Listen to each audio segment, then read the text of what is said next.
Good morning students. ഞാൻ Anjali Krishna, ലേൺവൈസിന്റെ economics ഫാക്കൽറ്റിയാണ്. അപ്പൊ നമ്മുടെ ഇന്ത്യൻ എക്കോണമി എന്ന് പറയുന്ന പേപ്പറായിരുന്നു നമ്മൾ കഴിഞ്ഞ തവണ. ഇന്ത്യൻ എക്കോണമി എന്ന് പറയുന്ന പേപ്പറാണ് നമ്മൾ സ്റ്റാർട്ട് ചെയ്യാൻ പോകുന്നത്. നമ്മൾ അതിന്റെ സിലബസും ഓവറോൾ എന്താണ് നിങ്ങൾ ഈ ഒരു പേപ്പറിൽ പഠിക്കാൻ പോകുന്നത്, അത് പഠിച്ചതിന് ശേഷം നിങ്ങൾക്ക് കിട്ടുന്ന ഒരു ഔട്ട്കം എന്താണ്, ഇതെല്ലാം നമ്മൾ ഓൾറെഡി ഒരു ഡീറ്റെയിൽഡ് വീഡിയോ ഇതിന്റെ ഒരു സിലബസ് ആയിട്ട് നമ്മൾ ചെയ്തിട്ടുണ്ടായിരുന്നു. സോ നമ്മൾ ഇന്ന് മുതൽ ഓരോ യൂണിറ്റ് വൈസ് ആയിട്ടുള്ള ഡീറ്റെയിൽ ആയിട്ടുള്ള ക്ലാസ്സസിലേക്ക് കടക്കുകയാണ്. അപ്പൊ നമ്മൾ ബ്ലോക്ക് 1 ആണ് ഇന്ന് സ്റ്റാർട്ട് ചെയ്യുന്നത്. അതിൽ ഫസ്റ്റ് യൂണിറ്റ് എന്ന് പറയുന്നത് നമ്മുടെ ബ്ലോക്ക് 1ന്റെ പേര് evolution of Indian economy since independence എന്നാണ്. അതിൽ ഫസ്റ്റ് യൂണിറ്റ് ആണ് നമ്മൾ നോക്കാൻ പോകുന്നത്. നമ്മുടെ ഫസ്റ്റ് യൂണിറ്റിന്റെ പേര് ദ ഫൗണ്ടേഷൻ ആൻഡ് പ്ലാനിങ് ഇറ എന്നുള്ളതാണ്. അപ്പോൾ നമുക്ക് നോക്കാം എന്തൊക്കെയാണ് നമ്മൾ ഇതിൽ പഠിക്കാൻ പോകുന്നതെന്ന്. ഈ ഒരു സെഷൻ കഴിയുമ്പോഴത്തേനും നിങ്ങൾക്ക് നമ്മളിവിടെ നോക്കാൻ പോകുന്നത് ഇന്ത്യൻ എക്കോണമി ഇൻഡിപെൻഡൻസിന്റെ സമയത്ത് ഓരോ സെക്ടറും, അഗ്രികൾച്ചർ സെക്ടർ ആവട്ടെ, ഇൻഡസ്ട്രി സെക്ടർ ആവട്ടെ, ഇൻഫ്രാസ്ട്രക്ചർ സെക്ടർ ആവട്ടെ, ഈ മൂന്നിലും ഉണ്ടായിരുന്ന ഇന്ത്യയുടെ പെർഫോമൻസ് എങ്ങനെയാണെന്ന് നമ്മൾ നോക്കും. അതുപോലെ തന്നെ ഈ ഒരു ഹിസ്റ്ററി നോക്കും. ഇന്ത്യയിലെ പ്ലാനിങ് നമുക്കറിയാം, 5 ഇയർ പ്ലാൻസ് എല്ലാം അല്ലെ. ആ പ്ലാനിങ്ങിന്റെ ഹിസ്റ്ററി എങ്ങനെയാണ്, ഇൻഡിപെൻഡൻസിന് മുന്നേ എങ്ങനെയാണ്, അതിനുശേഷം പ്ലാനിങ് കമ്മീഷൻ വരുന്നത് എങ്ങനെയാണ്, അതെങ്ങനെയാണ് എക്കോണമിയിലെ വളർച്ചയ്ക്ക് കാരണമാവുന്നത്, ഈ കാര്യങ്ങളൊക്കെ ആയിരിക്കും നമ്മൾ ഇതിൽ നോക്കാൻ പോകുന്നത്. അതുപോലെ തന്നെ നമ്മൾ മേജർ ആയിട്ടുള്ള നമ്മുടെ 5 ഇയർ പ്ലാൻസ്, 1ാമത്തെ പ്ലാൻ തൊട്ട് 12ാമത്തെ പ്ലാൻ വരെ ഡീറ്റെയിൽ ആയിട്ട് ഇവിടെ നോക്കുന്നതായിരിക്കും. അപ്പം ഈ സെഷൻ നമ്മൾ എങ്ങനെ പോവാന്ന് വെച്ചിട്ടുണ്ടെങ്കിൽ നിങ്ങൾക്ക് ഒരു ഇൻട്രൊഡക്ഷൻ തരാം, നിങ്ങൾക്കൊരു ഇന്ത്യൻ എക്കോണമിയുടെ ഒരു എങ്ങനെയായിരുന്നു 1947 ഇൻഡിപെൻഡൻസിന് സമയത്ത് എന്നുള്ളത് നമ്മളൊന്ന് കാണും. പിന്നീട് പ്ലാനിങ്ങിൽ എങ്ങനെയാണ് പ്ലാനിങ്ങിന്റെ ആ ഒരു ഹിസ്റ്ററി കാണും. പിന്നീട് നമ്മൾ എങ്ങനെയാണ് പ്ലാൻ മാറ്റിയിട്ട് 2012ാമത്തെ പ്ലാൻ കഴിഞ്ഞിട്ട് പിന്നെ നീതി ആയോഗമായിട്ട് മാറുകയാണ് അല്ലെ, പ്ലാനിങ് കമ്മീഷൻ അബോളിഷ് ചെയ്യാണ് ചെയ്തത്. അപ്പം അതെങ്ങനെയാണെന്ന് കാണും. ഇതായിരിക്കും നമ്മുടെ ഇന്നത്തെ സെഷന്റെ റോഡ് മാപ്പ് എന്ന് പറയുന്നത്. നമുക്കറിയാം ലോകത്തിലെ തന്നെ ഏറ്റവും വളർച്ചാ നിരക്കുള്ള ഒരു രാജ്യമാണ് നമ്മുടെ ഇന്ത്യ എന്ന് പറയുന്നത്. 2026-27 നമ്മുടെ വളർച്ചാ നിരക്ക് എന്ന് പറയുന്നത് വേൾഡ് ബാങ്കിന്റെ പ്രവചന പ്രകാരം 6.7 ആണ്. ലോകത്തിന്റെ മൊത്തം വളർച്ച എന്ന് പറയുന്നത് 2.7 ആണ്. ആ സമയത്ത് ഇന്ത്യയുടെ മാത്രം വളർച്ചയാണ് എന്തെന്ന് പറയുന്നത് 6.7 എന്ന് പറയുന്നത്. ഇന്ത്യയുടെ ഈ ഗ്രോത്തിന് കാരണമായിട്ടുള്ളതെന്ന് വെച്ചിട്ടുണ്ടെങ്കിൽ നമ്മുടെ സർവീസ് സെക്ടർ ആണ്. അതുപോലെ തന്നെ നമ്മുടെ മാനുഫാക്ചറിങ് സെക്ടർ ഇപ്പൊ കുറച്ച് സ്ട്രെങ്തൺ ചെയ്തു വരുന്നുണ്ട്. അതുപോലെ തന്നെ നമ്മുടെ ഇൻഫ്രാസ്ട്രക്ചർ ബെറ്റർ ആയിട്ടുണ്ട്. നമ്മുടെ ടാക്സ് പോളിസീസ് അല്ലെ, പണ്ട് നമ്മളൊരു കോംപ്ലക്സ് ആയിട്ടുള്ള ടാക്സ് സിസ്റ്റത്തിലായിരുന്നു ഉണ്ടായിരുന്നത്. നമ്മളിപ്പോ എന്തായി മാറിയിട്ടുണ്ട്, നമ്മൾ GST എന്ന് പറയുന്ന ഏറ്റവും സിമ്പിൾ ആയിട്ടുള്ള ഒരു ഗുഡ്സ് ആൻഡ് സർവീസ് ടാക്സ് എന്ന് പറയുന്ന ടാക്സിലേക്ക് വന്നിട്ടുണ്ട്. അപ്പം ഈ കാര്യങ്ങളൊക്കെയാണ് നമ്മുടെ എക്കോണമി ഇങ്ങനെ ഒരു വളർച്ച കൈവരിക്കാനായിട്ട് കാരണമായിട്ടുള്ള ഫാക്ടേഴ്സ് എന്ന് പറയുന്നത്. നമുക്ക് ഇനി നോക്കാം എങ്ങനെയായിരുന്നു ഇന്ത്യൻ എക്കോണമിയുടെ ആ സമയത്തെ. 1947 നമ്മൾ നോക്കുന്ന സമയത്ത് നമ്മൾ സ്വാതന്ത്ര്യത്തിലേക്ക് കടക്കുന്ന ആ ഒരു സമയത്ത് ഇന്ത്യൻ എക്കോണമി ഒരുപാട് ചാലഞ്ചസ് നേരിട്ടിട്ടുണ്ടായിരുന്നു. നമ്മൾ ആ സമയത്ത് കോളനി വൽക്കരണത്തിൽ പെട്ട് ഇരിക്കുകയായിരുന്നു. അതായത് ബ്രിട്ടീഷ് ആയിരുന്നു നമ്മളെ അന്ന് ഭരിച്ചുകൊണ്ടിരുന്നത്. നമ്മൾ ഈ പറയുന്ന ഒരു ഗവൺമെന്റോ നമുക്ക് എന്തെങ്കിലും പ്രശ്നം ഉണ്ടെങ്കിൽ ഒരു പോലീസ് സ്റ്റേഷനിൽ പോവുക, അങ്ങനത്തെ ഒരു സാഹചര്യങ്ങളോ ഒന്നും ആയിരുന്നില്ല. നമ്മൾ എന്താണ്, ബ്രിട്ടീഷുകാരുടെ അടിമകളായിരുന്നു. അപ്പം 1947 ബ്രിട്ടീഷ് പോകുന്ന ഒരു സമയത്ത് നമുക്കറിയാം, ഏതൊരു രാജ്യത്തെയും മറ്റൊരു രാജ്യം ആക്രമിക്കുന്ന എന്തിനു വേണ്ടിയായിരിക്കും, സമ്പത്തിന് വേണ്ടിയായിരിക്കും. അല്ലെങ്കിൽ അതിനുശേഷം ഒരു രാജ്യത്തിന്റെ സമ്പത്ത് എന്ന് പറയുന്നതാണ് ആ രാജ്യത്തെ മനുഷ്യരായിരിക്കും അല്ലെ, പ്രൊഡക്റ്റീവ് ആയിട്ടുള്ള മനുഷ്യരുണ്ടാവുക. അവര് എന്ത് ചെയ്യാണ്, അവര് ജോലി ചെയ്ത് അല്ലെങ്കിൽ അവര് ബിസിനസ് നടത്തി ആ രാജ്യം എന്താണ് വളരെ ധനികമായി മാറുകയും ആ രാജ്യത്തെ കൊള്ളയടിക്കാനായിരിക്കും ആൾക്കാർ വരിക. നമ്മൾ ചരിത്രം പരിശോധിക്കുന്ന സമയത്ത് ആരെങ്കിലും മരുഭൂമി ആക്രമിക്കാൻ പോയതായിട്ട് നമുക്കറിയാവോ? ഇല്ല. കാരണം എന്താണ്, ആളുകൾക്ക് വേണ്ടത് സമ്പത്താണ്. അതിനു വേണ്ടിയിട്ടാണ് ആളുകൾ ആക്രമിക്കുന്നതും കോളനികൾ രൂപീകരിക്കുന്നതും അടിമകളായി വെക്കുന്നതും. അപ്പൊ നമുക്കറിയാം 1947 ആയപ്പോഴത്തേനും ഇന്ത്യ മൊത്തത്തിൽ എന്തായി മാറിയിരിക്കുന്നു, ഇന്ത്യയിൽ ഒന്നുമില്ല. നമ്മുടെ എല്ലാ വെൽത്തുകളും നമ്മുടെ ഇൻഡസ്ട്രികളും എല്ലാം അവരെന്ത് ചെയ്ത് കൊണ്ടുപോയി, അവരവരുടെ രാജ്യത്തേക്ക് കൊണ്ടുപോകുന്നതായിട്ട് നമുക്ക് കാണാം. ബാക്കി ഉണ്ടായിരുന്ന ഇവിടെയുള്ള മനുഷ്യരാണ്. ആ മനുഷ്യരെയും അവരെന്താണ് ഹ്യൂമൻ ട്രാഫിക്കിലൂടെ കടത്തുന്നതായിട്ട് നമുക്ക് കാണാൻ പറ്റും. അടിമകളാക്കി കൊണ്ടുപോയി ഇംഗ്ലണ്ടിൽ വിൽക്കുന്നതായിട്ട് കാണാം. അപ്പൊ മൊത്തത്തിൽ ഇന്ത്യയിലെ എല്ലാ രീതിയിലുമുള്ള റിസോഴ്സസിനെ ചോർത്തിയെടുത്തുകൊണ്ടാണ് 1947 ബ്രിട്ടൻ ഇവിടെ നിന്ന് ഇന്ത്യയിൽ നിന്ന് പോകുന്നത്. നമുക്കറിയാം അഗ്രികൾച്ചർ സെക്ടർ ആണ് ഇന്ത്യയുടെ ബാക്ക് ബോൺ അല്ലെ നട്ടെല്ല് എന്ന് നമ്മൾ അറിയപ്പെടുന്നത്. 85% ആളുകളും ഇവിടെ തന്നെയാണ് അഗ്രികൾച്ചർ സെക്ടറിലാണ് വർക്ക് ചെയ്യുന്നത്. പക്ഷെ അഗ്രികൾച്ചർ സെക്ടറിന്റെ പ്രശ്നം എന്താണെന്ന് വെച്ചിട്ടുണ്ടെങ്കിൽ പ്രൊഡക്ടിവിറ്റി വളരെ കുറവായിരിക്കും. ഈ പ്രൊഡക്ടിവിറ്റി കുറവാണെന്ന് പറയുന്നതിന്റെ കാരണം ഞാൻ പറയാം. അതായത് ഇപ്പൊ ഒരു ഫാക്ടറിയിൽ നമുക്ക് കുറച്ചധികം സാധനങ്ങൾ പ്രൊഡ്യൂസ് ചെയ്യണമെങ്കിൽ വേണമെങ്കിൽ 1-2 മെഷീൻ കൊണ്ടുവച്ച് കുറച്ചധികം റോ മെറ്റീരിയൽസ് ഇട്ട് കൊടുത്താൽ നമുക്ക് എന്ത് ചെയ്യാൻ പറ്റും, അധികമായിട്ട് പ്രൊഡ്യൂസ് ചെയ്യാൻ പറ്റും. പക്ഷെ ഒരു ലാൻഡിനെ സംബന്ധിച്ച് അതിനൊരു പരിധിയുണ്ട് അല്ലെ. ഇപ്പൊ ഞാൻ ഒരു ഏക്കറിൽ 50 പേരെ പണിയിപ്പിച്ചാലും 500 പേരിൽ പണിയിപ്പിച്ചാലും അവിടെ നടാൻ പറ്റുന്ന, ഇപ്പം ഒരു തെങ്ങാണെങ്കിൽ ഇത്ര തെങ്ങേ നടാൻ പറ്റുള്ളൂ, ആ തെങ്ങിൽ നിന്ന് ഇത്ര തേങ്ങയെ കിട്ടുള്ളൂ അല്ലെ. നമ്മൾ അധികമായിട്ട് 500 പേരെ കൊണ്ടുവച്ച് പണിയെടുപ്പിച്ചു എന്ന് പറഞ്ഞാലും അധികമായിട്ട് അതിൽ നിന്നൊന്നും ഉണ്ടാകാൻ പോകുന്നില്ല. സോ ഇതാണ് അഗ്രികൾച്ചർ സെക്ടറിന്റെ ഒരു പ്രശ്നം എന്ന് പറയുന്നത്. ലോ പ്രൊഡക്ടിവിറ്റി ആയിരിക്കും അവിടെ ഉണ്ടായിരുന്നത്. അതുപോലെ തന്നെ നമുക്ക് കായ്ബലം വളരെ കുറവായിരുന്നു. അതുപോലെ തന്നെ ഒരു സബ്സിസ്റ്റൻസ് ലെവലിലുള്ള ഫാമിംഗ് ആയിരുന്നു. അതായത് നമ്മൾക്ക് ആവശ്യമുള്ളത് മാത്രമേ കിട്ടുള്ളൂ. അധികമായിട്ട് നമുക്ക് പുറത്തോട്ട് കയറ്റി അയക്കാനോ അതിൽ നിന്ന് ലാഭം ഉണ്ടാക്കാനോ അങ്ങനത്തെ ഉള്ള രീതിയിലൊന്നും ഉണ്ടായിരുന്നില്ല. അതുപോലെ നമുക്കറിയാം നമ്മുടെ ഇൻഡസ്ട്രി എന്ന് പറയുന്നത് വളരെ പുറകോട്ടായിരുന്നു. നമുക്കൊരു നല്ല ഏവിയേഷൻ ഇൻഡസ്ട്രി ഉണ്ടായിരുന്നില്ല, ഓട്ടോമൊബൈൽ ഇൻഡസ്ട്രി ഉണ്ടായിരുന്നില്ല, കെമിക്കൽസ് ഉണ്ടായിരുന്നില്ല. അതുപോലെ തന്നെ നമ്മൾ റെയിൽവേ നെറ്റ്വർക്ക് നോക്കുകയാണെന്നുണ്ടെങ്കിൽ അവര് ഇംഗ്ലണ്ടിൽ ഉണ്ടായിരുന്ന പോലെ ഒരു റെയിൽവേ നെറ്റ്വർക്ക് ഒന്നുമല്ല നമുക്ക് ഉണ്ടായിരുന്നത്. നമുക്കറിയാം ബ്രിട്ടീഷുകാരുടെ കോൺട്രിബ്യൂഷൻ എന്ന് പറഞ്ഞ് നമ്മൾ ഏറ്റവും കൂടുതൽ പഠിക്കുന്നത് റെയിൽവേ ആണ്. പക്ഷെ നോക്കുമ്പോൾ അവരുടെ ആവശ്യത്തിന് മാത്രമുള്ള ഒരു റെയിൽവേ സർവീസ് ആയിരുന്നു അവരന്ന് ആരംഭിച്ചിട്ടുണ്ടായിരുന്നത്. അല്ലാതെ നമ്മൾ ഇന്നീ കാണുന്ന ഒരു റെയിൽവേ സിസ്റ്റം ഒന്നും ആയിരുന്നില്ല പണ്ട് ഉണ്ടായിരുന്നത്. അതുപോലെ തന്നെ അവർക്ക് ആവശ്യമായിട്ടുള്ള സെക്ടേഴ്സിൽ മാത്രം ഒരു ഇൻവെസ്റ്റ്മെന്റ് നടത്തുകയാണ് ചെയ്തത്. ഇവിടെയുള്ള ആളുകളുടെ ഹെൽത്തിലോ എഡ്യൂക്കേഷനിലോ ഒന്നും അവര് ഇൻവെസ്റ്റ്മെന്റ് നടത്തിയിട്ടുണ്ടായിരുന്നില്ല. അതുപോലെ തന്നെ നമ്മൾ നോക്കുമ്പോൾ മാനേജീരിയൽ സ്കിൽസ് ഇവിടെയുള്ള ആളുകളെ ജോലി എടുക്കാൻ ഉപയോഗിക്കുകയും മാനേജീരിയൽ സ്കിൽസ് അതുപോലെ സ്കിൽഡ് ആയിട്ടുള്ള ജോബിനുള്ള ആളുകളെ അവരെന്ത് ചെയ്യായിരുന്നു, അവിടെ ഇംഗ്ലണ്ടിൽ നിന്നുള്ള ആളുകളെ തന്നെയായിരുന്നു ഇവിടെ കൊണ്ടുവന്നിരിക്കുന്നത്. 1947 ഇവര് ഇന്ത്യ വിട്ടു പോകുമ്പോഴുള്ള ഒരു സാഹചര്യം എന്ന് പറഞ്ഞിട്ടുണ്ടെങ്കിൽ 70% ആളുകളും എന്താണ്, പട്ടിണിയിലായിരുന്നു ഉണ്ടായിരുന്നത്. വളരെ മോശമായിട്ടുള്ള ഒരു ജീവിത നിലവാരത്തിലായിരുന്നു ആളുകൾ ജീവിച്ചുകൊണ്ടിരുന്നത്. അതുപോലെ അൺഎംപ്ലോയ്മെന്റ് ഉണ്ടായിരുന്നു, എംപ്ലോയ്മെന്റ് ഉണ്ടായിരുന്നു. അൺപ്രൊഡക്റ്റീവ് ആയിട്ടുള്ള ഒരു അഗ്രികൾച്ചർ സെക്ടറിൽ വളരെ കുറവായിട്ടുള്ള പേയ്മെന്റിലായിരുന്നു ആളുകൾ ജോലി ചെയ്തുകൊണ്ടിരുന്നത്. ഇതൊക്കെയായിരുന്നു ഒരു മൊത്തത്തിലുള്ള ഒരു ഓവറോൾ പിക്ചർ എന്ന് പറയുന്നത്. നമുക്കിനി ഓരോന്നായിട്ട് എടുത്തു നോക്കാം. ഇതൊക്കെ നമുക്കൊരു സാധാരണ ഒരു മനുഷ്യൻ എന്ന രീതിയിൽ അറിഞ്ഞിരിക്കേണ്ട കാര്യങ്ങളാണ്. ഇന്ത്യൻ എക്കോണമി എങ്ങനെയായിരുന്നു 1947 എന്നുള്ളത്. ഒരു എക്കണോമിസ്റ്റ് അല്ലെങ്കിൽ എക്കണോമിക് സ്റ്റുഡൻസ് എന്ന രീതിയിൽ നിങ്ങൾ കുറച്ചുകൂടെ എക്കണോമിക് ടേംസിൽ ഇതിനെയെല്ലാം മനസ്സിലാക്കേണ്ടതുണ്ട്. അപ്പം ഫസ്റ്റ് എന്ന് പറയുന്നത് നമുക്കൊരു നമ്മുടെ ഗ്രോസ് ഡൊമസ്റ്റിക് പ്രൊഡക്റ്റ് GDP യുടെ ഗ്രോത്ത് കുറവായിരുന്നു. അതുപോലെ പെർ ക്യാപിറ്റ ഇൻകവും കുറവായിരുന്നു. GDP എന്ന് പറയുന്നത് നമുക്കറിയാം ഒരു രാജ്യത്തിന്റെ മൊത്തം വരുമാനമാണ്. അതിന്റെ വളർച്ച വളരെയധികം കുറവായിരുന്നു. അതുപോലെ തന്നെ പെർ ക്യാപിറ്റ ഇൻകം എന്ന് പറയുന്നത് ആളോഹരി വരുമാനം എന്ന് പറയും. മൊത്തത്തിൽ എന്താണോ ഒരു രാജ്യത്തിന്റെ വരുമാനം അതിനെ അവിടെയുള്ള ആളുകളുടെ എണ്ണം ടോട്ടൽ പോപ്പുലേഷൻ കൊണ്ട് ഡിവൈഡ് ചെയ്യുമ്പോൾ നമുക്ക് കിട്ടുന്നതാണ് പെർ ക്യാപിറ്റ ഇൻകം എന്ന് പറയുന്നത്. 1900 നമ്മുടെ നാഷണൽ ഇൻകം എന്ന് പറയുന്നത് 43.4 ബില്യൺ ആയിരുന്നു. എന്നാൽ ഇത് 1947 വരുമ്പോൾ 50 വർഷം കൊണ്ട് 51.5 മാത്രമായിട്ടാണ് കൂടിയിട്ടുള്ളത്.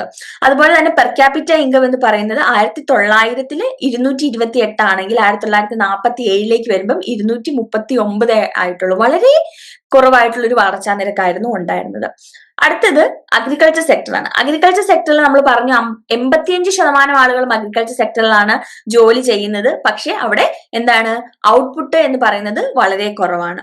അതുപോലെ തന്നെ പ്രിമിറ്റീവ് ടെക്നിക്കുകളാണ് നമ്മൾ ഉപയോഗിച്ചുകൊണ്ടിരുന്നത്. പ്രിമിറ്റീവ് ടെക്നിക്കൽ എന്ന് പറഞ്ഞിട്ടുണ്ടെങ്കിൽ ഇപ്പൊ നമുക്കറിയാം ഒരു പാടം കൊയ്യണമെങ്കിൽ ഒരു മെഷീൻ കൊണ്ട് ഇറക്കി കഴിഞ്ഞാൽ 10-15 മിനിറ്റ് കൊണ്ട് ഒരു വലിയ ഏരിയ കൊയ്തെടുക്കാൻ പറ്റും. പണ്ട് എന്താണ്, ആളുകളെ ഉപയോഗിച്ചായിരുന്നു ചെയ്തുകൊണ്ടിരുന്നത്. അപ്പൊ എന്താണ്, ഈ ടെക്നോളജി എന്ന് പറയുന്നത് ആ സമയത്ത് അവിടെ വളരെ കുറവായിരുന്നു എന്നുള്ളതാണ് ഈ പ്രിമിറ്റീവ് ടെക്നിക്ക് എന്നുകൊണ്ട് നമ്മൾ ഉദ്ദേശിക്കുന്നത്.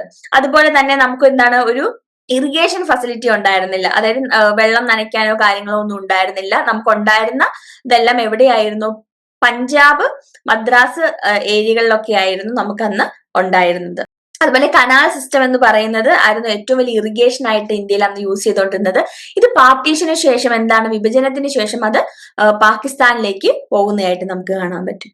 അതുപോലെ തന്നെ കൊമേഴ്ഷ്യലൈസേഷൻ ഓഫ് അഗ്രികൾച്ചർ കുറവായിരുന്നു. അതായത് നമ്മുടെ ഭക്ഷണത്തിന് ആവശ്യമായിട്ടുള്ള, നമ്മൾ പറഞ്ഞു സബ്സിസ്റ്റൻസ് ലെവലിലുള്ള ഫാമിംഗ് മാത്രമായിരുന്നു ഉണ്ടായിരുന്നത്. നമ്മൾ എന്താണ്, വാണിജ്യത്തിനുള്ള കൃഷികളൊന്നും ഉണ്ടായിരുന്നില്ല, നാണ്യവിളകളൊന്നും ഉണ്ടായിരുന്നില്ല. ജൂട്ടോ അതുപോലെ തന്നെ കോട്ടൺ, ടെക്സ്റ്റൈൽ ഇതുപോലുള്ള കാര്യങ്ങളൊന്നും നമ്മൾ പ്രൊഡ്യൂസ് ചെയ്തിരുന്നില്ല. അത് മാത്രമല്ല ഈ ജൂട്ട് കൾട്ടിവേറ്റ് ചെയ്യുന്നത് ഏറ്റവും ഫലക്കൂറുള്ള മണ്ണിലാണ്. അത് ഈസ്റ്റേൺ പാകിസ്ഥാന്റെ ഭാഗമായിട്ട് പാർട്ടീഷന് ശേഷം പോകുന്നതായിട്ട് നമുക്ക് കാണാം. അടുത്ത സെക്ടർ എന്ന് പറയുന്നത് ഇൻഡസ്ട്രിയൽ സെക്ടർ ആണ്. 1948-49 നമ്മൾ നോക്കുകയാണെന്നുണ്ടെങ്കിൽ നമ്മുടെ ഈ സെക്ടറിന്റെ കോൺട്രിബ്യൂഷൻ GDP-യിലേക്ക് എന്ന് പറയുന്നത് 6.6%. പക്ഷെ എംപ്ലോയ്മെന്റ് എന്ന് പറയുന്നത് എന്താണ്? 1.8% മാത്രമേ ഉള്ളൂ. നമുക്കറിയാം നമ്മളിവിടെ ഇൻഡസ്ട്രി എന്ന് ഉദ്ദേശിക്കുന്നത് കൺസ്യൂമർ ഗുഡ്സിന്റെ ഇൻഡസ്ട്രി കൂടിയാണ്. ഇവിടുത്തെ മെയിൻ റീസൺ എന്ന് പറയുന്നത് ഇന്ത്യ എന്ന് പറയുന്നത് ഇമ്പോർട്ട് ചെയ്യാണ്. മറ്റുള്ള രാജ്യങ്ങളിൽ നിന്ന് ഈ സാധനങ്ങൾ, ഇൻഡസ്ട്രിയലൈസ്ഡ് ആയിട്ടുള്ള സാധനങ്ങൾ ഇങ്ങോട്ട് ഇമ്പോർട്ട് ചെയ്യാണ് കൂടുതലും ഉണ്ടാകുന്നത്, എസ്പെഷ്യലി ക്യാപിറ്റൽ ഗുഡ്സ് എന്ന് പറയുന്നത്. ഈ ഫാക്ടേഴ്സ് എല്ലാം കൊണ്ടാണ് എന്ത് പറയുന്നത്, നമ്മുടെ ട്രേഡ് ഡെഫിസിറ്റ് എന്ന് പറയുന്നത് ആയിരുന്നു ഏറ്റവും വലിയ നമ്മുടെ ഒരു ചലഞ്ച് എന്ന് പറയുന്നത്. 1947 ഇന്ത്യയുടെ ഏറ്റവും വലിയ ചലഞ്ച് എന്ന് പറയുന്നത് ട്രേഡ് ഡെഫിസിറ്റ് ആയിരുന്നു. കാരണം നമ്മൾ ഇൻഡസ്ട്രിയലൈസ്ഡ് ആയിട്ടുള്ള എല്ലാ പ്രൊഡക്റ്റുകളും എന്താണ് മറ്റുള്ള രാജ്യങ്ങളിൽ നിന്ന് ഇങ്ങോട്ട് ഇറക്കുമതി ചെയ്യുകയായിരുന്നു. ഇറക്കുമതി ചെയ്യുമ്പോൾ നമ്മൾ അങ്ങോട്ട് കൊടുക്കേണ്ട പൈസ എന്ന് പറയുന്നത് ഡോളേഴ്സിലാണ്. അപ്പം എന്താണ് നമ്മുടെ അവിടുത്തെ ₹1 എന്ന് പറയുന്നത് ഇന്നത്തെ ഒരു വില അനുസരിച്ച്, ഞാൻ 2026 കാര്യമാണ് പറയുന്നത്, ഏകദേശം 86 തൊട്ട് 90 രൂപ വരെ നമ്മൾ കൊടുക്കേണ്ടി വരുന്നുണ്ട്. അപ്പം എന്താണ് അവിടെ ഇത്രയും അധികം പൈസ നമ്മൾ അങ്ങോട്ട് കൊടുക്കേണ്ടതായിട്ട് വരുന്നുണ്ട്. അപ്പൊ നമുക്കറിയാം നമ്മുടെ ട്രഡീഷണൽ ഇൻഡസ്ട്രീസ് എല്ലാം നശിക്കുന്നതായിട്ട് നമുക്ക് കാണാനായിട്ട് സാധിക്കും.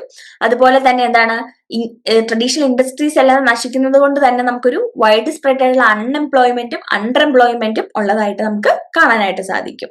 ഓൾറെഡി നമ്മൾ പറഞ്ഞ കാര്യങ്ങളൊക്കെയാണിത്. 85% അഗ്രികൾച്ചർ സെക്ടറിലാണ് ആളുകൾ വർക്ക് ചെയ്യുന്നത്. അതിൽ 50% താഴെയാണെന്ന് പറയുന്നത് നമ്മുടെ കോൺട്രിബ്യൂഷൻ എന്ന് പറയുന്നത്. അതിൽ നമ്മൾ പറഞ്ഞു ലോ ഔട്ട്പുട്ട് ഉണ്ട്.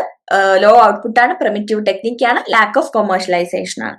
ഇൻഡസ്ട്രിയൽ സെക്ടറിലേക്ക് നമ്മൾ വന്നപ്പോൾ നമ്മൾ ഓൾറെഡി പറഞ്ഞു GDP-യുടെ ഷെയർ എന്ന് പറയുന്നത് 6.6% ആണെങ്കിലും പോപ്പുലേഷൻ എംപ്ലോയ് ചെയ്യുന്നുണ്ടെങ്കിൽ 1.8%. അപ്പോ ഇൻഫ്രാസ്ട്രക്ചർ സെക്ടറിലേക്ക് നമ്മൾ വരുന്ന സമയത്ത് എന്താണ് ഇൻഫ്രാസ്ട്രക്ചർ സെക്ടർ എന്ന് പറയുന്നത്? ഇൻഫ്രാസ്ട്രക്ചർ സെക്ടർ എന്ന് പറയുന്നത് നമ്മുടെ റെയിൽവേ ആണ്, കറണ്ട്, നമ്മുടെ ബാങ്ക്, നമുക്ക് എന്തൊക്കെയാണോ നമുക്ക് ഒരു ബിസിനസ് സ്റ്റാർട്ട് ചെയ്യാൻ അല്ലെങ്കിൽ നമുക്ക് നമ്മുടെ രാജ്യത്തിന്റെ വളർച്ചയിലേക്ക് പോകാൻ എന്തൊക്കെ കാര്യങ്ങളാണോ വേണ്ടത് അതിനെയാണ് നമ്മൾ അടിസ്ഥാന സൗകര്യങ്ങളെയാണ് നമ്മൾ ഇൻഫ്രാസ്ട്രക്ചർ എന്ന് പറയുന്നത്. ഇൻഫ്രാസ്ട്രക്ചർ സോഷ്യൽ സെക്ടർ നമ്മൾ നോക്കുന്ന സമയത്ത് റെയിൽവേ നെറ്റ്വർക്ക് എന്ന് പറയുന്നത് നമ്മൾ പറഞ്ഞു അവർക്ക് ആവശ്യമായിട്ടുള്ള രീതിയിലുള്ള റെയിൽവേ നെറ്റ്വർക്കുകളായിരുന്നു, ഒരിക്കലും നമുക്ക് വേണ്ടിയിട്ടുള്ള റെയിൽവേ നെറ്റ്വർക്ക് ആയിരുന്നില്ല. പവർ എന്ന് പറയുന്നത് ഇപ്പോൾ കറണ്ട് ഉൽപ്പാദിപ്പിക്കുന്നത് നമ്മൾ എന്ത് ചെയ്യുന്നുണ്ട് നമുക്കറിയാം, നമ്മുടെ കപ്പാസിറ്റി എന്ന് പറയുന്നത് വളരെയധികം കൂടുതലാണ് അല്ലെ. പക്ഷെ അന്ന് ജനറേഷൻ ഓഫ് കപ്പാസിറ്റി എന്ന് പറയുന്നത് അതിനെ ഇവിടെ റിസോഴ്സസ് ഉണ്ട്, അതിനെ എന്താണ് മൊത്തത്തിൽ അവര് അവഗണിച്ചു വിട്ടിരിക്കുന്ന ഒരു അവസ്ഥയിലായിരുന്നു. ബാങ്കിങ് എന്ന് പറയുന്നത് വളരെ ഇന്നത്തെ പോലെ നമുക്ക് തൊട്ടടുത്ത് ബാങ്ക് അവൈലബിൾ ആയിരുന്നോ? ഇല്ല, 1, 2, 3 ബാങ്ക് ആയിരുന്നു ഉണ്ടായിരുന്നത്. 1913-48 കാലഘട്ടങ്ങളിൽ ഏകദേശം 1100 ബാങ്കുകളായിരുന്നു ഉണ്ടായിരുന്നത്. അത് കൂടുതലും അർബൻ ഏരിയകളിലായിരുന്നു ഉണ്ടായിരുന്നത്.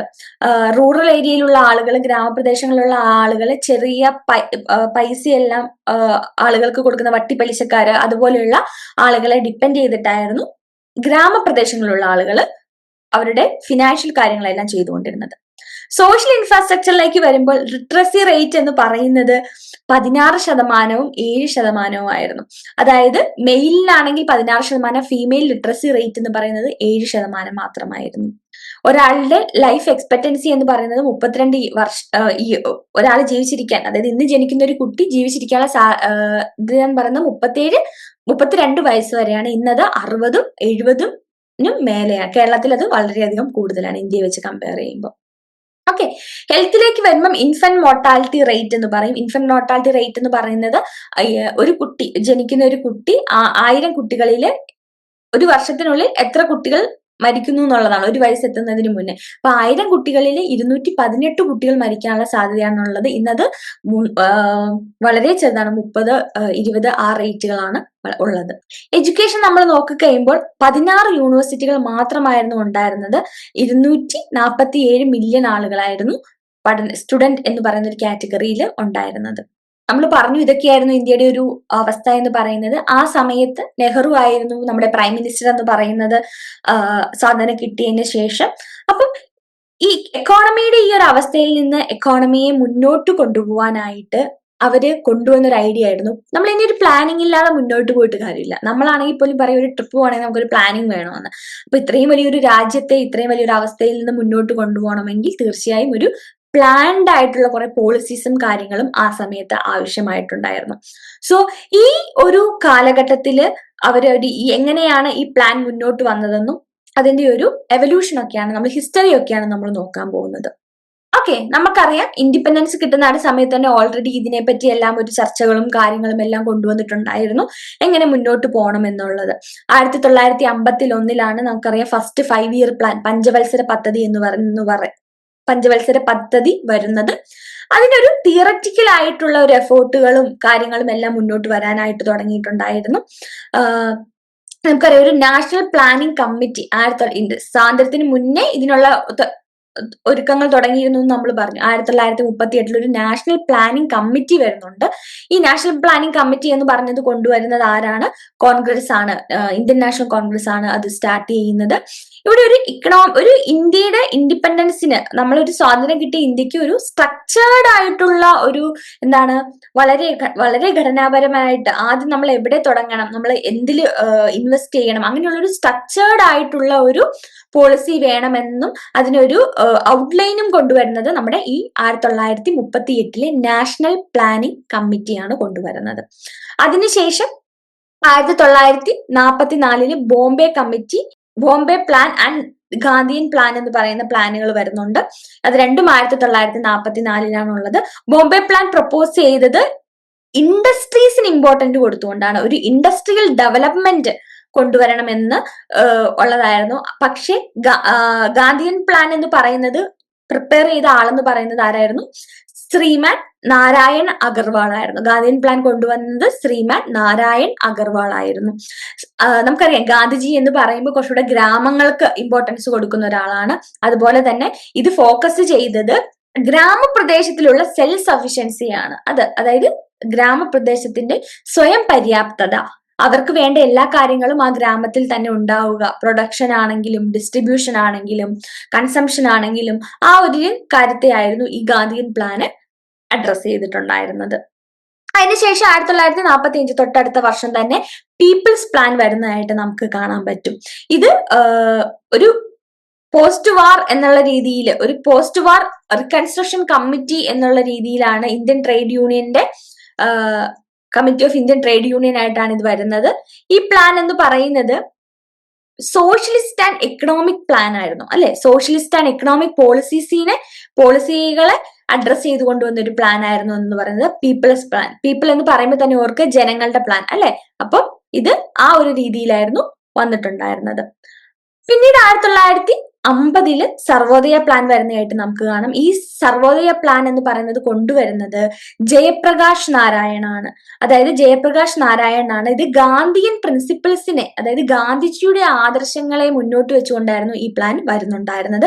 ഇത് ഡീസെൻട്രലൈസ്ഡ് ഇക്കണോമിക് ഗ്രോത്ത് ആണ്. അതായത് എങ്ങനെയാണ്?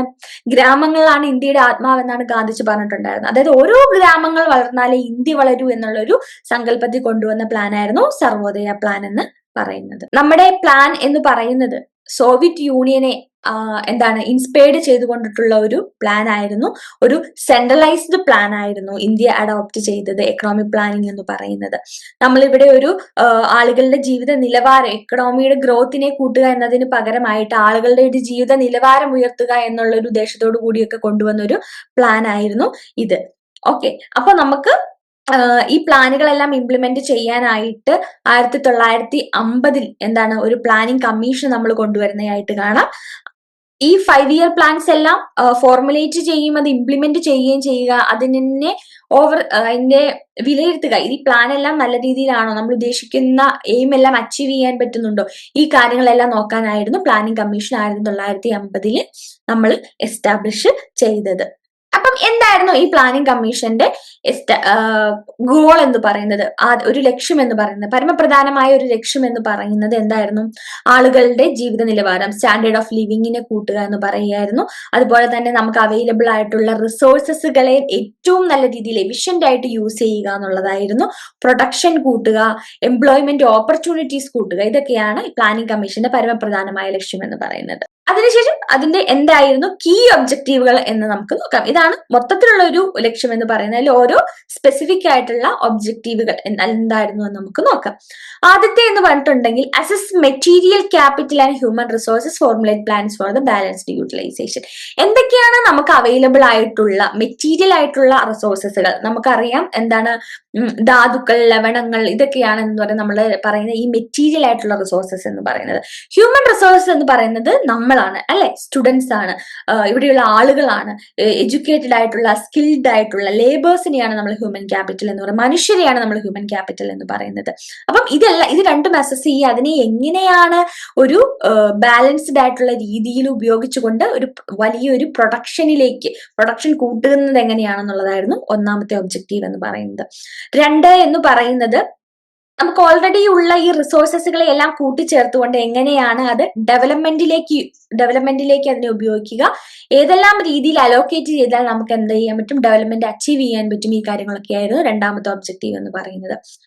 മൂന്നാമത്തെ ഒബ്ജക്റ്റീവ് എന്ന് പറയുന്നത് ഏതൊക്കെ പ്രോഗ്രാമിന്റെ രീതിയിലാണ്. ഇപ്പൊ നമുക്കറിയാം ഒരുപാട് പ്രോഗ്രാംസ് ഉണ്ട്, അല്ലെ? നമുക്ക് ഇപ്പൊ കർഷകരെ ഒന്ന് പ്രൊമോട്ട് ചെയ്യാനായിട്ട് കിസാൻ ക്രെഡിറ്റ് കാർഡ് ഉണ്ട്, അങ്ങനെ ഒരുപാട് കിസാൻ സമ്മാൻ ഉണ്ട്. അപ്പൊ ഓരോ ഡെവലപ്മെന്റ് കാര്യങ്ങൾ ഓരോ പോളിസീസ് വഴിയായിരിക്കും ഗവൺമെന്റ് കൊണ്ടുവരിക. അപ്പൊ ഏതൊക്കെയാണ് ഇമ്പോർട്ടന്റ് ആയിട്ടുള്ള പോളിസീസ്, പ്രൊജക്ടുകൾ, ഏതൊക്കെ പ്രൊജക്റ്റാണ് അപ്രൂവൽ കൊടുക്കേണ്ടത്, ഈ കാര്യങ്ങളൊക്കെ ആയിരുന്നു നമ്മുടെ മറ്റൊരു ഒബ്ജക്റ്റീവ് എന്ന് പറയുന്നത്. നാലാമത്തെ ഒബ്ജക്റ്റീവ് എന്ന് പറയുന്നത് ഈ പോളിസീസ് എല്ലാം നമ്മൾ കൊണ്ടുവന്നിട്ടും ഇംപ്ലിമെന്റ് ചെയ്തിട്ടും കാര്യമില്ല, ഇതെല്ലാം കറക്റ്റായി നടക്കുന്നുണ്ടോ എന്നാൽ നമ്മൾ ഇവാലുവേറ്റ് ചെയ്യണം, മോണിറ്റർ ചെയ്യണം. അതായിരുന്നു നാലാമത്തെ ഒബ്ജക്റ്റീവ് എന്ന് പറയുന്നത്. അപ്പൊ നമുക്ക് 5 ഇയർ പ്ലാൻസ് എന്താണെന്നുള്ളത് ഡീറ്റെയിൽ ആയിട്ട് നോക്കാം. ഓക്കെ, നമ്മുടെ ഫസ്റ്റ് 5 ഇയർ പ്ലാൻ എന്ന് പറയുന്നത് 1950 പ്ലാനിംഗ് കമ്മീഷൻ വരുന്നത്. തൊട്ടടുത്ത വർഷം തന്നെ 1951 മുതൽ 56 വരെ. നിങ്ങൾ ഓർത്തിരിക്കണം, 5 വർഷം കൂടുന്നു. അപ്പൊ ഒന്നാമത്തെ പ്ലാൻ 51 അപ്പൊ അത് കൂട്ടിയാൽ മതി, 5 കൂട്ടി കഴിയുമ്പോൾ 56 ഫസ്റ്റ് പ്ലാൻ എന്ന് പറയുന്നത് ഹാരോ ഡോമർ ഡെവലപ്മെന്റ് മോഡലിനെ ബേസ് ചെയ്തിട്ടായിരുന്നു ഉണ്ടായിരുന്നത്. ഈ മോഡലിൽ പറയുന്നത് എന്താന്ന് വെച്ചിട്ടുണ്ടെങ്കിൽ ഗ്രോത്ത്, ഒരു കൺട്രിയുടെ ഗ്രോത്ത് എന്ന് പറയുന്നത് എന്താണ്, ക്യാപിറ്റൽ ഫോർമേഷനിലൂടെയാണ് ഉള്ളത്. അതായത് capital output ratio and saving ratio എന്ന് നമുക്ക് പറയാം. ഇതിനെ ബേസ് ചെയ്തിട്ടാണ് എന്തെന്ന് പറയുന്നത് ഒരു എക്കോണമിയുടെ ഗ്രോത്ത്, വളർച്ച എന്ന് പറയുന്നത് ഡിപ്പെൻഡ് ചെയ്തിരിക്കുന്നത് എന്നുള്ളതാണ്. ഇവർ അഗ്രികൾച്ചർ സെക്ടറിലാണ് ഫോക്കസ് ചെയ്തിരുന്നിട്ടുണ്ടായിരുന്നത്. വിലക്കയറ്റം അതുപോലെയുള്ള കാര്യങ്ങളെ എല്ലാം ഒന്ന് നിയന്ത്രിക്കാനായിട്ട് പ്രൈസ് സ്റ്റെബിലിറ്റി, ഒരു വില സ്ഥിരത എന്ന് പറയുന്ന ഒരു കാര്യത്തിൽ ഇവര് കുറച്ചുകൂടി ഇമ്പോർട്ടൻസ് കൊടുത്തിരുന്നു. അതുപോലെ തന്നെ പവർ സെക്ടർ, ഇലക്ട്രിസിറ്റി പോലെയുള്ള പവർ സെക്ടർ, ട്രാൻസ്പോർട്ടേഷൻ സെക്ടർ, ഇതിനെല്ലാം അവരെന്താണ് ഇമ്പോർട്ടൻസ് കൊടുത്തിരുന്നു. ഇവിടെ വന്ന മറ്റൊരു മേജർ ആയിട്ടുള്ള ഒരു കാര്യം എന്ന് പറഞ്ഞിട്ടുണ്ടെങ്കിൽ ഇവിടെ കൊണ്ടുവന്ന ഒരു പ്രോഗ്രാം എന്ന് പറഞ്ഞു കഴിഞ്ഞിട്ടുണ്ടെങ്കിൽ കമ്മ്യൂണിറ്റി ഡെവലപ്മെന്റ് പ്രോഗ്രാം ആണ്. 1952 കൊണ്ടുവന്ന കമ്മ്യൂണിറ്റി ഡെവലപ്മെന്റ് പ്രോഗ്രാം ആണ് ഒരു ഇമ്പോർട്ടന്റ് ആയിട്ട് ഇവിടെ കൊണ്ടുവന്ന ഒരു പോളിസി എന്ന് പറയുന്നത്. ഇത് റൂറൽ ആയിട്ടുള്ള ഗ്രാമപ്രദേശത്തിന്റെ ഡെവലപ്മെന്റ്, അഗ്രികൾച്ചർ സെക്ടറിനെ കുറച്ചുകൂടി വികസിപ്പിച്ചുകൊണ്ട് കുറച്ചുകൂടി ഇറിഗേഷൻ, ജലസേചന പദ്ധതികളെല്ലാം കൂട്ടിക്കൊടുക്കുക, സോഷ്യൽ ഇൻഫ്രാസ്ട്രക്ചർ കൂട്ടുക. അതായത് സോഷ്യൽ ഇൻഫ്രാസ്ട്രക്ചർ എന്ന് വെച്ചാൽ എഡ്യൂക്കേഷനും ഹെൽത്തും എല്ലാം കൂട്ടിക്കൊടുക്കുക. അതിലൂടെ റൂറൽ എക്കോണമിയെ കുറച്ചുകൂടി ബൂസ്റ്റ് ചെയ്യുക എന്നുള്ള രീതിയിൽ കൊണ്ടുവന്ന ഒരു പ്ലാൻ ആയിരുന്നു കമ്മ്യൂണിറ്റി ഡെവലപ്മെന്റ് പ്രോഗ്രാം. ഇത് ഒന്നാം പഞ്ചവത്സര പദ്ധതിയുടെ കാലഘട്ടത്തിലാണ് കൊണ്ടുവരുന്നത്. 1952 നമ്മുടെ ഒന്നാം പഞ്ചവത്സര പദ്ധതി എന്ന് പറയുന്നത് ഒരു വലിയ സക്സസ് ആയിരുന്നു. നമ്മുടെ ഔട്ട്കം എന്ന് പറയുന്നത് വളരെ നല്ലൊരു ഔട്ട്കം ആയിരുന്നു. നമ്മുടെ ടാർഗറ്റ് എന്ന് പറയുന്നത് എക്കോണമിയുടെ വളർച്ച 2.1 ആയിരുന്നു. എന്നാൽ നമ്മൾ ഒന്നാം പഞ്ചവത്സര പദ്ധതിയിലൂടെ 3.6% ഗ്രോത്ത് കൈവരിക്കുന്നതായിട്ട് നമുക്ക് കാണാം. ഇനി രണ്ടാം പഞ്ചവത്സര പദ്ധതി 1956 മുതൽ 61 വരെ. ഇത് ഡെവലപ്പ് ചെയ്ത ആള് എന്ന് പറയുന്നത് PC മഹാലനോബിസ് ആണ്. അതുകൊണ്ട് തന്നെ എന്താണ് PC മഹാലനോബിസ് മോഡൽ എന്നൊക്കെ ചോദിക്കാറുണ്ട്. അപ്പൊ PC മഹാലനോബിസ് ആണ് സെക്കൻഡ് പ്ലാൻ കൊണ്ടുവന്നത് 1956 മുതൽ 61 വരെ. ഇവിടെ കുറച്ച് ഇൻഡസ്ട്രിക്കാണ്, ആദ്യത്തേൽ അഗ്രികൾച്ചറിനാണെങ്കിൽ രണ്ടാമത്തേതിൽ ഇൻഡസ്ട്രിക്കാണ് ഇമ്പോർട്ടൻസ് കൊടുത്തിരിക്കുന്നത്. ഹെവി ആയിട്ടുള്ള ബേസിക് ആയിട്ടുള്ള അടിസ്ഥാനപരമായിട്ടുള്ള ഒരുപാട് ഇൻഡസ്ട്രികൾക്ക് ഇമ്പോർട്ടൻസ് കൊടുക്കുന്നതായിട്ട് കാണാം. ഇവിടെ വന്ന മേജർ പോളിസി എന്ന് പറയുന്നത് 1956 ഇൻഡസ്ട്രിയൽ പോളിസിയാണ്. ഇതിൽ പറയുന്നത് ഫോറിൻ ലോണുകളും അതുപോലെ തന്നെ ഇമ്പോർട്ടുകളും എല്ലാം എന്ത് ചെയ്യണം, നടത്തണം എന്നുള്ളതായിരുന്നു ഇവിടെ കൊണ്ടുവന്ന ഒരു ആശയം എന്ന് പറയുന്നത്. ഇവിടുത്തെ ഔട്ട്കം എന്ന് പറയുന്നത് നമ്മൾ ആദ്യത്തേല് 2.1 ആയിരുന്നു, പക്ഷെ നമ്മൾ 3.6 അച്ചീവ് ചെയ്തു. പക്ഷെ രണ്ടാമത്തെ പ്ലാനിലേക്ക് വരുമ്പോൾ നമ്മൾ ടാർഗറ്റ് ചെയ്ത് എയിം ചെയ്ത് ഗ്രോത്ത് എന്ന് പറയുന്നത് 4.5 ആണ്. നമ്മൾ അച്ചീവ് ചെയ്യുന്നത് 4.3 ആണ്. നമ്മൾ ഉദ്ദേശിച്ച അത്രയും ഡെവലപ്മെന്റ് കൈവരിക്കാനായിട്ട് നമുക്ക് കഴിഞ്ഞിട്ടില്ല. ഓക്കെ, മൂന്നാമത്തെ പഞ്ചവത്സര പദ്ധതി എന്ന് പറയുമ്പോൾ 1961 മുതൽ 66 വരെയാണ്. അപ്പോൾ ഓൾറെഡി നമ്മൾ 2 പ്ലാൻ കഴിഞ്ഞു. ഒന്നാമത്തെ പ്ലാൻ അഗ്രികൾച്ചർ സെക്ടറിന് നമ്മൾ ഇമ്പോർട്ടൻസ് കൊടുത്തു, രണ്ടാമത്തെ പ്ലാൻ നമ്മൾ ഇൻഡസ്ട്രിയൽ സെക്ടറിന് നമ്മൾ ഇമ്പോർട്ടൻസ് കൊടുത്തു. അപ്പൊ 2 പ്ലാൻ കഴിഞ്ഞ് അതിന്റെ ഔട്ട്കമ്മിനെയും അതിന്റെ റിസൾട്ടിനെയും എല്ലാം നമ്മളൊന്ന് നോക്കി കണ്ടുകൊണ്ടാണ് മൂന്നാമത്തെ പ്ലാനിലേക്ക് നമ്മൾ കടക്കുന്നത്. ഈ പ്ലാൻ കുറച്ചുകൂടെ ഇമ്പോർട്ടൻസ് കൊടുത്തത് എന്ന് പറഞ്ഞിട്ടുണ്ടെങ്കിൽ അഗ്രികൾച്ചർ സെക്ടറിന് തന്നെ ആയിരുന്നു. എങ്ങനെയായിരുന്നു, എക്സ്പോർട്ട് ചെയ്യുന്ന ഇൻഡസ്ട്രി, എക്സ്പോർട്ടിനും ഇൻഡസ്ട്രിക്കും കുറച്ചുകൂടി ഇമ്പോർട്ടൻസ് കൊടുത്തു. അതായത് നമ്മൾ അങ്ങോട്ട് കയറ്റുമതിക്ക് എന്താണ് കുറച്ചുകൂടി ഇമ്പോർട്ടൻസ് കൊടുത്തുള്ള ഒരു പ്ലാൻ ആയിരുന്നു മൂന്നാമത്തെ പ്ലാന് എന്ന് പറയുന്നത്. അപ്പോ മൂന്നാമത്തെ പ്ലാൻ എന്ന് പറയുന്നത് നമുക്കറിയാം, ഈ മൂന്നാമത്തെ പ്ലാനിന്റെ സമയത്താണ് 1962 അല്ലെ ഈ പ്ലാൻ തുടങ്ങി. രണ്ടാമത്തെ പ്ലാനിലെ രണ്ടാമത്തെ വർഷം എന്താണ്, നമ്മൾ ഇന്ത്യ ചൈന യുദ്ധം നടക്കുന്നു. 1900 അത് കഴിഞ്ഞ് ഒരു 3 വർഷത്തോടെ കഴിയുമ്പോഴത്തേന് 1965 എന്താണ്, ഇന്ത്യ പാകിസ്ഥാൻ യുദ്ധം നടക്കുന്നു. ഇതിന്റെ എല്ലാം ഫലമായിട്ട് നമ്മൾ അച്ചീവ് ചെയ്ത ഒരു ഗ്രോത്ത്, നമ്മൾ ടാർഗറ്റ് ചെയ്ത ഗ്രോത്ത് എന്ന് പറയുന്നത് 5.6%. പക്ഷെ നമുക്ക് അച്ചീവ് ചെയ്യാൻ കഴിഞ്ഞത് എന്ന് പറയുന്നത് 2.84% മാത്രമായിരുന്നു. അതുപോലെ തന്നെ ഈ കാലഘട്ടത്തിൽ 1965-66 കാലഘട്ടത്തിലായിരുന്നു നമ്മൾ ഏറ്റവും കൂടുതൽ വരൾച്ച അനുഭവപ്പെട്ടിട്ടുണ്ടായിരുന്നത്. നമുക്ക് ഒരുപാട് ഫുഡ് ഷോർട്ടേജ് വരുന്നതായിട്ട് നമുക്ക് കാണാം. നമ്മുടെ കൃഷികളെല്ലാം മാറുന്നതായിട്ട് നമുക്ക് കാണാനായിട്ട് സാധിക്കും. ഓക്കെ, മൂന്നാമത്തെ പ്ലാൻ കഴിഞ്ഞിട്ട് പിന്നെ വരുന്ന 3 ആനുവൽ പ്ലാൻസ് ആണ്. അതായത് ആനുവൽ പ്ലാൻസ് എന്ന് വെച്ചാൽ ഓരോ വർഷം ഓരോ പ്ലാനുകൾ. പഞ്ചവത്സര പദ്ധതി കുറച്ച് നമ്മൾ നിർത്തിവെക്കുന്നു.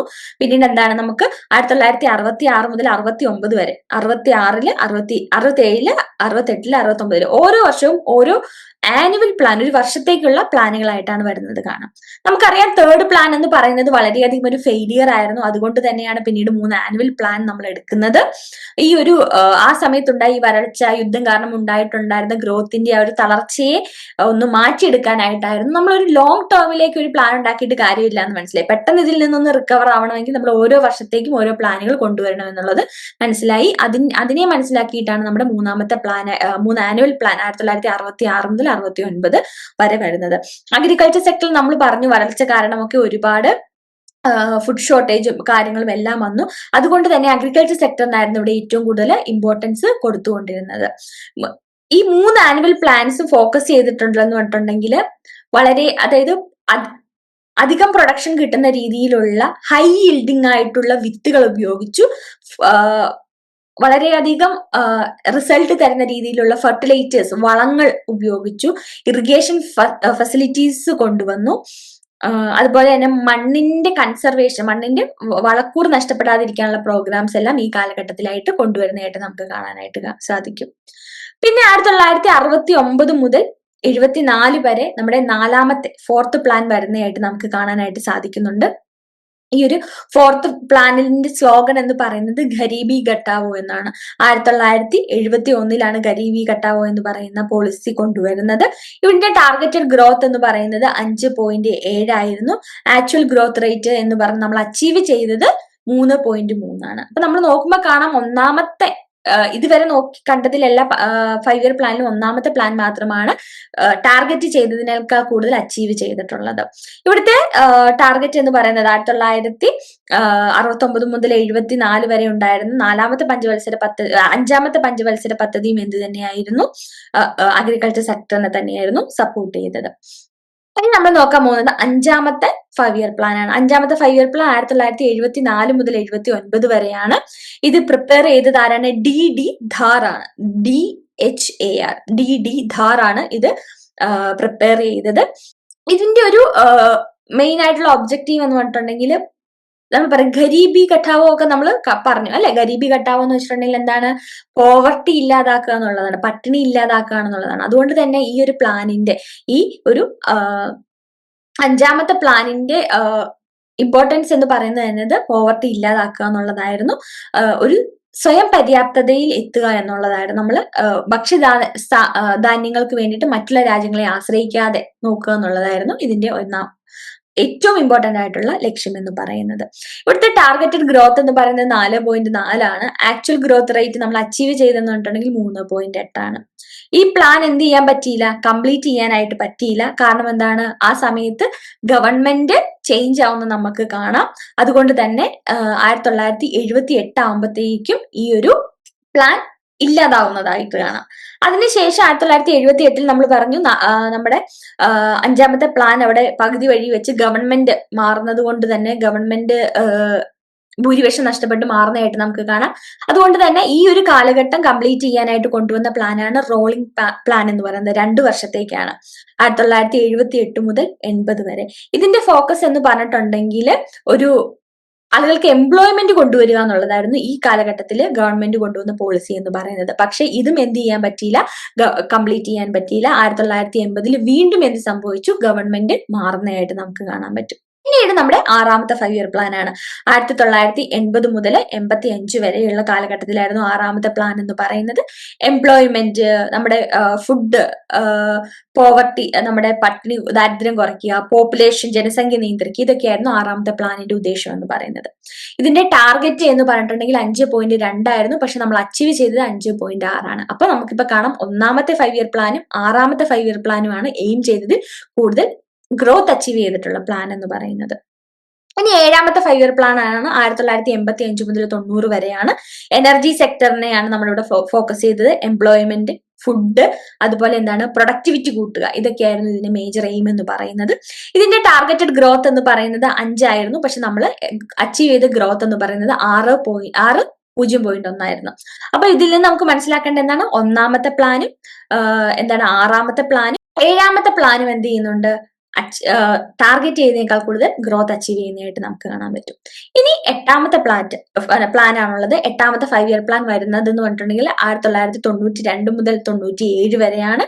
8th പ്ലാൻ എന്ന് പറയുന്നത് 2 വർഷം നമുക്കറിയാം 90 എന്ത് ചെയ്യുന്നുണ്ട്, 7ാമത്തെ പ്ലാൻ അവസാനിക്കുന്നുണ്ട്. പക്ഷെ 8ാമത്തെ പ്ലാൻ സ്റ്റാർട്ട് ചെയ്യുന്നത് 92 ഓക്കെ. അപ്പൊ 92 ഈ പ്ലാൻ വരുന്ന സമയത്ത് ഇവിടെ ഒരു പൊളിറ്റിക്കൽ അൺസർട്ടനിറ്റി ഉള്ളത് കൊണ്ടാണ്, അല്ലെങ്കിൽ സെൻട്രൽ ഗവൺമെന്റിന്റെ അവിടെ ഒരു അനിശ്ചിതാവസ്ഥ ഉള്ളത് കൊണ്ടാണ് ഇത് 2 വർഷം മാറ്റി വെച്ചിട്ട് പിന്നീട് ഇത് വരുന്നതായിട്ട് നമുക്ക് കാണാം. ഈ സമയത്ത് നമ്മുടെ ഫോക്കസ് എന്ന് പറയുന്നത് ഹ്യൂമൻ റിസോഴ്സ് ഡെവലപ്മെന്റ് ആണ്. അതായത് മനുഷ്യരിൽ നമ്മുടെ ഹെൽത്തിനും എഡ്യൂക്കേഷനും എല്ലാം ഇൻവെസ്റ്റ് ചെയ്തുകൊണ്ട് ഹ്യൂമൻ റിസോഴ്സസിനെ കൂട്ടുക എന്നുള്ളത്, അതിനെ കുറച്ചുകൂടെ ഡെവലപ്പ് ചെയ്യുക എന്നുള്ളതായിരുന്നു നമ്മുടെ 8ാമത്തെ പ്ലാനിന്റെ ഉദ്ദേശം എന്ന് പറയുന്നത്. നമുക്കറിയാം ഈ സമയത്ത് നമ്മുടെ ബാലൻസ് ഓഫ് പേയ്മെന്റ് എന്ന് പറയുന്നത് വളരെ മോശമായിട്ടൊരു സാഹചര്യമായിരുന്നു. നമ്മുടെ വിലക്കയറ്റം, ഇൻഫ്ലേഷൻ വളരെ കൂടുതലായിരുന്നു. അതുപോലെ തന്നെ 1990-92 കാലഘട്ടത്തിൽ നമ്മൾ ഒരുപാട് പ്ലാനുകൾക്ക് ചേഞ്ച് ഉണ്ടാക്കുന്നു. നമ്മളൊരു ന്യൂ എക്കണോമിക് പോളിസി ഒക്കെ അഡോപ്റ്റ് ചെയ്യുന്നതായിട്ട് നമുക്ക് കാണാം. ഇവിടുത്തെ ടാർഗറ്റഡ് ഗ്രോത്ത് എന്ന് പറയുന്നത് 5.6 ആണ്. നമ്മൾ അച്ചീവ് ചെയ്തത് അതിൽ കൂടുതലായിരുന്നു, 6.8 ആയിട്ട് നമുക്ക് കാണാൻ പറ്റും.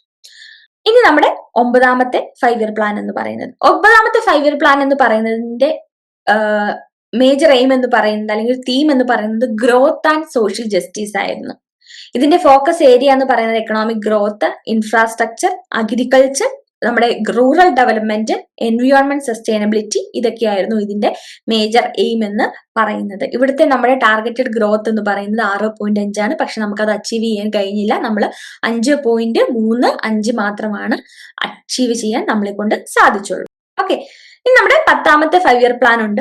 10ാമത്തെ 5 ഇയർ പ്ലാൻ വരുന്നത് 2002 മുതൽ 2007 വരെയാണ്. ഈ പ്ലാനിന്റെ ഉദ്ദേശം എന്ന് പറഞ്ഞാൽ പെർ ക്യാപിറ്റ ഇൻകം ഇരട്ടിയാക്കുക എന്നുള്ളതായിരുന്നു. അടുത്ത 10 വർഷം കൊണ്ട് പെർ ക്യാപിറ്റ ഇൻകം ഇരട്ടിയാക്കുക, നമ്മുടെ GDP ഗ്രോത്ത് എന്ന് പറയുന്നത് 8.1 മാറ്റുക. 2002-2007 കാലഘട്ടത്തിലാണ് വന്നതെങ്കിൽ പോലും ഇന്ന് പോലും നമ്മളത് അച്ചീവ് ചെയ്തിട്ടില്ല എന്നുള്ളതാണ് മറ്റൊരു യാഥാർത്ഥ്യം. ഫോക്കസ് ഏരിയ എന്ന് പറയുന്നത് ദാരിദ്ര്യ നിർമ്മാർജ്ജനം, അൺഎംപ്ലോയ്മെന്റ് കുറയ്ക്കുക, ജെൻഡർ ഗ്യാപ്പ്, സ്ത്രീ പുരുഷനും തമ്മിലുള്ള വ്യത്യാസം കുറയ്ക്കുക, ഹെൽത്ത് നന്നായിട്ട് ഇംപ്രൂവ് ചെയ്യുക, എൻവിയോൺമെന്റ് പരിസ്ഥിതി കുറച്ചുകൂടി ബെറ്റർ ആക്കുക. ഇതൊക്കെയായിരുന്നു നമ്മുടെ 10th പ്ലാനിന്റെ മേജർ എയിം എന്ന് പറയുന്നത്. ഓക്കെ, നമ്മുടെ 11ാമത്തെ പ്ലാൻ എന്ന് പറയുന്നത് 2007 മുതൽ 2012 വരെയുള്ള കാലഘട്ടത്തിലാണ്. ഇൻക്ലൂസീവ് ഗ്രോത്ത് എന്നുള്ളതായിരുന്നു ഇതിന്റെ എയിം എന്ന് പറഞ്ഞത്. ഇൻക്ലൂസീവ് ഗ്രോത്ത് എന്ന് പറഞ്ഞു കഴിഞ്ഞാൽ നമുക്കറിയാം, ഇന്ത്യ എടുത്തു കഴിഞ്ഞിട്ടുണ്ടെങ്കിൽ ലോകത്തിലെ തന്നെ ഒരുപാട് ധനികർ ഇന്ത്യയിലുണ്ട്. അപ്പൊ എന്താണ്, അതേസമയം കുറേയധികം പട്ടിണി അനുഭവിക്കുന്ന ആളുകളുമുണ്ട്. അപ്പൊ ഇന്ത്യയില് എല്ലാവരും ഒരേ ലെവലിലല്ല. ഒരുപാട് പണമുള്ള ഒരു വിഭാഗവും ഒട്ടും പൈസ ഇല്ലാത്ത ആളുകളുമുണ്ട്. അപ്പൊ വളർച്ച എന്ന് പറയുന്നത് ഈ പണമുള്ള ആളുകൾ വളരുക എന്നുള്ളതല്ല, എല്ലാ വിഭാഗത്തിൽപ്പെട്ട ആളുകളും വളരുക എന്നുള്ളതാണ് ഇൻക്ലൂസീവ് ഗ്രോത്ത് എന്നുകൊണ്ട് നമ്മൾ ഉദ്ദേശിക്കുന്നത്. അപ്പൊ ഇൻക്ലൂസീവ് ആൻഡ് സസ്റ്റൈനബിൾ ഗ്രോത്ത് എന്നുള്ളതായിരുന്നു 11ാമത്തെ 5 ഇയർ പ്ലാനിന്റെ ഉദ്ദേശം എന്ന് പറയുന്നത്.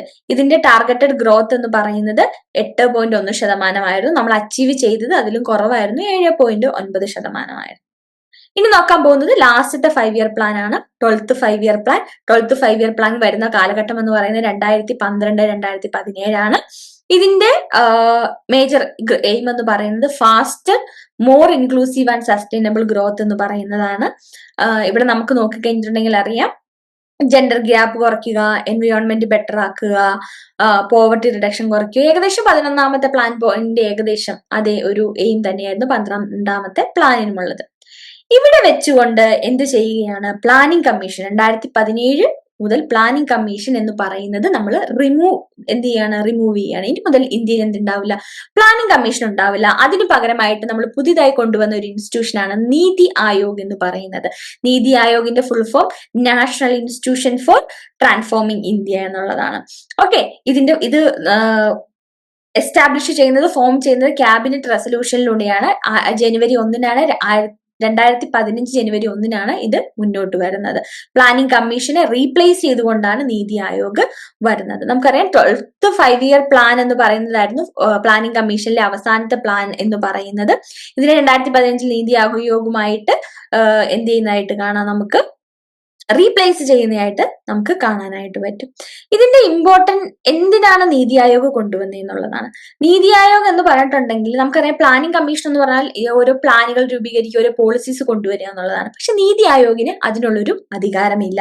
നീതി ആയോഗ് ശരിക്കും ഒരു അഡ്വൈസ് കൊടുക്കുക എന്നുള്ളതാണ്. ഗവൺമെന്റിന്, സെൻട്രൽ ഗവൺമെന്റിനും സ്റ്റേറ്റ് ഗവൺമെന്റിനും ഓരോ അഡ്വൈസുകൾ കൊടുക്കുക, നിങ്ങൾ ഇങ്ങനെ ചെയ്താൽ നന്നായിരിക്കും. പക്ഷെ പ്ലാനിംഗ് കമ്മീഷൻ എന്താണ്, ഇതാണ് ചെയ്യാൻ പോകുന്നത്, അവരുടെ ഒരു പോളിസി, ഇത് ഇന്ന കാര്യമാണ് ചെയ്യേണ്ടത്. പക്ഷെ ഇതങ്ങനെയല്ല, ഇങ്ങനെ ചെയ്താൽ നന്നായിരിക്കും, ഒരു അഡ്വൈസ് കൊടുക്കാനുള്ള അധികാരം മാത്രമേ നീതി ആയോഗിനുള്ളൂ. അതുപോലെ തന്നെ നാഷണൽ ആയിട്ടുള്ള ഇന്റർനാഷണൽ ആയിട്ടുള്ള ഇക്കണോമിക് ഇഷ്യൂസിനെ അഡ്രസ് ചെയ്യുക എന്നുള്ളതാണ് ഇവരുടെ മറ്റൊരു ഡ്യൂട്ടി എന്ന് പറയുന്നത്. അതുപോലെ തന്നെ മറ്റുള്ള രാജ്യങ്ങളിൽ നിന്നും ബെസ്റ്റ് ആയിട്ടുള്ള എക്കണോമിക് ഗ്രോത്തിന് വേണ്ടിയിട്ടുള്ള, ഡെവലപ്മെന്റിന് വേണ്ടിയിട്ടുള്ള കാര്യങ്ങളെ അഡോപ്റ്റ് ചെയ്ത് ഇന്ത്യക്ക് വേണ്ടി സജസ്റ്റ് ചെയ്യുക എന്നുള്ളതാണ്. അതുപോലെ തന്നെ പുതിയ പോളിസി ഐഡിയാസ് കൊടുക്കുക എന്നുള്ളതാണ്. ഇവർക്ക് ഇതൊന്നും ഇംപ്ലിമെന്റ് ചെയ്യാനുള്ള ഒരു അധികാരമില്ല, ഇവർക്ക് ഇതെല്ലാം കൊടുക്കാനുള്ള ഒരു മാത്രമേ ഉള്ളൂ, ഒരു അഡ്വൈസ് കൊടുക്കാനുള്ള അധികാരം മാത്രമേ ഉള്ളൂ. അപ്പൊ നമ്മൾ ഈ ഒരു സെഷനിൽ നമ്മൾ നോക്കുകയാണെന്നുണ്ടെങ്കിൽ, നമ്മൾ എവിടെ സ്റ്റാർട്ട് ചെയ്തു, നമ്മൾ 1947 എക്കോണമി എങ്ങനെയായിരുന്നു എന്ന് കണ്ടു. നമ്മൾ പറഞ്ഞു, ഒരു അഗ്രികൾച്ചർ സെക്ടറിലായിരുന്നു കൂടുതൽ ആളുകൾ ഉണ്ടായിരുന്നത്. ഒരു എക്കോണമി എന്ന് പറയുന്ന ഒരു ഗ്രോത്ത് ഇല്ലാതെ സ്റ്റാഗ്നന്റ് ആയി നിൽക്കുന്ന ഒരു അവസ്ഥയായിരുന്നു. പോവർട്ടി, 70% ആളുകൾ ദാരിദ്ര്യത്തിലായിരുന്നു. ഇൻഡസ്ട്രി വളരെ മോശമായിരുന്നു, ആളുകൾ അണ്ടർ എംപ്ലോയ്മെന്റിലായിരുന്നു. അതുപോലെ തന്നെ നമ്മുടെ ഇൻഡസ്ട്രിക്ക് വേണ്ടിയിട്ടുള്ള കോട്ടൺ ജൂട്ട് ഇൻഡസ്ട്രീസ് ആണെങ്കിലും ആ ഒരു ഏരിയ എല്ലാം എവിടെയായിരുന്നു, നമ്മുടെ പാർട്ടീഷന് ശേഷം പാകിസ്ഥാനിലേക്ക് പോകുന്നതായിട്ട് നമുക്ക് കാണാനായിട്ട് സാധിക്കും. പിന്നീട് നമ്മൾ പ്ലാനിങ്ങിന് മുന്നേ ഉണ്ടായിരുന്ന മേജർ ആയിട്ടുള്ള കാര്യങ്ങൾ നമ്മൾ നോക്കുന്ന കാണാം. നമുക്ക് നാഷണൽ കമ്മീഷൻ കാണാം, ബോംബെ പ്ലാൻ കാണാം, അത് ഇൻഡസ്ട്രിക്കാണ് ഇമ്പോർട്ടൻസ് കൊടുക്കുന്നത്. ഗാന്ധിയൻ പ്ലാൻ കാണാം, റൂറലിനായിരിക്കും അത്, ഗ്രാമപ്രദേശങ്ങൾക്കാണ് അത് ഇമ്പോർട്ടൻസ് കൊടുക്കുന്നത്. പീപ്പിൾസ് പ്ലാൻ എന്ന് പറയുന്നത് സോഷ്യൽ സെക്ടർ ഇൻവെസ്റ്റ്മെന്റിനാണ് ഇമ്പോർട്ടൻസ് കൊടുക്കുന്നത്. പിന്നീട് നമ്മൾ പ്ലാനിങ് ഇറയിലേക്ക് വരുന്നു. ഫസ്റ്റ് പ്ലാൻ എന്ന് പറയുന്നത് ഹാരോ ഡോമർ മോഡലിലാണ് സ്റ്റാർട്ട് ചെയ്യുന്നത്. Second plan PC Mahalanobis plan എന്നാണ് അറിയപ്പെടുന്നത്. 12ാമത്തെ പ്ലാൻ ആണ് സസ്റ്റൈനബിൾ ഗ്രോത്തിനേക്ക് ഇമ്പോർട്ടൻസ് കൊടുക്കുന്നത്. 5ാമത്തെ പ്ലാൻ ആണ് ഗരീബി ഘട്ടാവോ എന്ന് പറഞ്ഞ് പോവർട്ടിക്ക് ഇമ്പോർട്ടൻസ് കൊടുക്കുന്നത്. 2017 ആവുമ്പത്തേനും നീതി ആയോഗ് റീപ്ലേസ് ചെയ്യുന്നതായിട്ട് നമുക്ക് കാണാം. ഓക്കെ, ഇത്രയും കാര്യങ്ങളാണ് നമ്മൾ ഈ ഒരു സെഷനിൽ പഠിച്ചത്. അപ്പോ ഈ പാർട്ട് ഇവിടെ കഴിയുകയാണ്. എല്ലാവർക്കും താങ്ക് യു. നമുക്ക് സെക്കൻഡ് പാർട്ടിൽ ഇതിന്റെ ബാക്കി പോർഷൻസ് കാണാം. അതിലായിരിക്കും നമ്മൾ നമ്മുടെ ക്വസ്റ്റ്യൻസ് എല്ലാം ഡിസ്കസ് ചെയ്യാൻ പോകുന്നത്. സോ എല്ലാവർക്കും ഹാപ്പി ലേണിംഗ്. ബൈ.